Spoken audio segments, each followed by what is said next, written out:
भारत के जूता उद्योग में कंपोनेंट्स की रचनात्मकता, तकनीकी विकास और नवीनतम अनुसंधान दुनिया भर के बाजार का मिजाज बदल रही हैं। पहले मुख्य रूप से आयात पर निर्भर रहने वाला फुटवियर कंपोनेंट्स क्षेत्र अब देश में तेजी से मजबूत हो रहा है। इस दिशा में शू टेक आगरा के 58वें संस्करण ने एक महत्वपूर्ण भूमिका निभाई। 2 दिवसीय इस एग्जीबिशन के समापन के मौके पर एग्जीबिटर्स ने इसे भारत में जूता उद्योग के भविष्य के लिए मील का पत्थर बताया।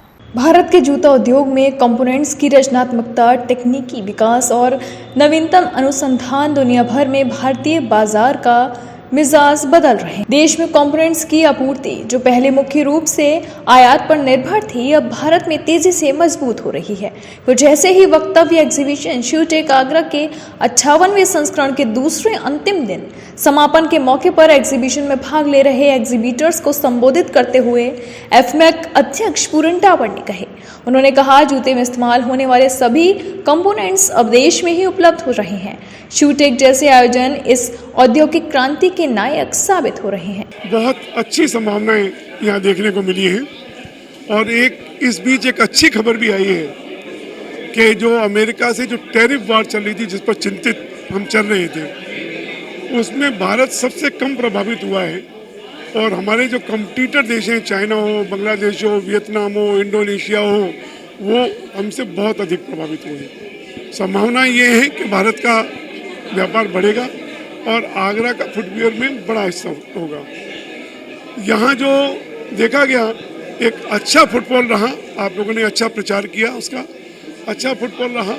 करीब लगभग 5000 लोगों ने, 47 से 66 लोगों ने अभी तक यहाँ पर आए यहाँ पर, और जिसमें से 2315 एक ट्रेड विजिटर्स थे जिन्होंने अपनी इंक्वायरीज यहाँ पर दी। आयोजन संस्था इफ्कोमा के महासचिव दीपक मनचंदा ने एग्जीबिशन से जुड़े आंकड़े मीडिया के सामने रखे। उन्होंने मीडिया से बात करते हुए कहा कि 2 दिवसीय एग्जीबिशन में फुटवियर कंपोनेंट्स में 450 करोड़ के कारोबार की आधारशिला रखी गई, जो निश्चित रूप से इस ट्रेंड में भारत की प्रगति के संकेत हैं। दूसरे अंतिम दिन सुबह से लेकर देर शाम तक लगातार विजिटर्स आना जारी रहा। न सिर्फ फैक्ट्री ऑनर्स ने इस आयोजन में शिरकत की, बल्कि भविष्य के उद्यमियों ने भी इस एग्जीबिशन में हिस्सा लिया।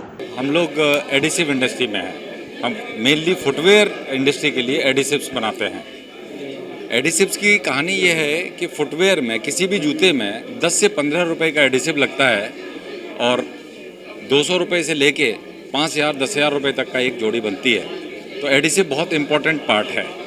अब एडिसिव का कहानी ये है कि हिंदुस्तान में, इंडिया में हमारी एडिसिव कंपनियाँ जो भी थी वो उतना परफॉर्म नहीं कर पाई, ट्रस्टेड ब्रांड नहीं बन पाई, जिसकी वजह से इंपोर्टेड प्रोडक्ट आए, इंपोर्टेड कंपनियां आईं। आज की डेट में हम जितनी भी इंपोर्टेड कंपनियां हैं, इंपोर्टेड प्रोडक्ट्स हैं, उसके साथ हेल्दी कंपटीशन कर रहे हैं। देखिए, हम लोगों ने करीब 27-28 साल पहले इस कार्यक्रम की शुरुआत की थी। उस समय हम लोग पार्टिसिपेंट्स को एक टेबल देते थे और जिसपे उस टेबल पे वो डिस्प्ले करते थे अपने प्रोडक्ट। और ये हमारी कोशिश ये रही है कि जो लास्ट पर्सन है, जो एक छोटा से छोटा कंपोनेंट बनाने वाला है, वो अपने प्रोडक्ट बड़े से बड़े शू मैन्युफैक्चरर को डिस्प्ले कर पाए, अपना प्रोडक्ट दिखा पाए और उस लाइन में जो ग्रोथ की भागीदारी है उसमें उसका हिस्सा उसको मिल पाए। उस प्रयास में हम लोग पिछले 28 साल से लगे हुए हैं और ये करीब हमारे करीब 60 शो होने वाले, आई थिंक 57th या 58th शो है जो हमने ये वाला किया है। और हमारे हर शो के अंदर हमारे जो कंपोनेंट मैन्युफैक्चरर हैं पूरे हिंदुस्तान से आते हैं, चेन्नई से आते हैं, कलकत्ता से आते हैं, कानपुर से आते हैं, हर जगह से आते हैं।